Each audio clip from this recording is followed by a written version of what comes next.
ఎండావాన కలిపి కొడుతున్నాయి కదా బుజ్జి. అవునురో, సూర్యుడు నలిగిండు ఇక వెలిచినా రాడు అని అనుకుంటే ఇప్పుడు కూడా టైం దొరికినప్పుడల్లా ప్రతాపం చూపెడుతున్నాడు. అబ్బా, బండి మీద వస్తుంటే ఎండ దంచే దంచుడుకు ఫ్లైఓవర్ గోడల సాటుకు బండి మోనియాల్సి వస్తున్నది. ఇక సిగ్నల్ పడ్డ కాడనైతే వద్దులేసిరమ్మ, సీను ఎక్స్ప్లెయిన్ చేయాలనా? నువ్వు నేను ఇద్దరం తిరిగేది పట్నంలేనా? మన బాధ గుర్తించినట్టున్నారు. సిగ్నల్ కాడ చలువ పందిలేస్తున్నారట. వేసినోళ్ళు వేసారు కానీ నెల రోజుల కింద అయ్యొద్దా? ఎండలకు మాడు వలిగినాక మజ్జగ పోసినట్టే ఎత్తున్నారు పో. మరే తీరా వేసినాక పరదాలు వానల కోసం వేసినట్టుగా అయింది. సరేతి చేసిన పని చెప్పాలి కదా మరి. అందుకే కావచ్చు మబ్బులు ఇడిచిన ఎండ మామూలుగా కొట్టదు అనేది.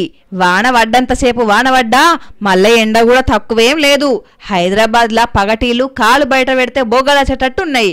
సిగ్నల్ల కాడ వాహనదారుల ముఖ చిత్రాలు చూడలేక జిహెచ్ఎంసీ వాళ్ళు గిట్ల పందిల్లేసే పని పెట్టుకున్నారు. పోనీలే గుడ్డిల మెల్లే అన్నట్టు.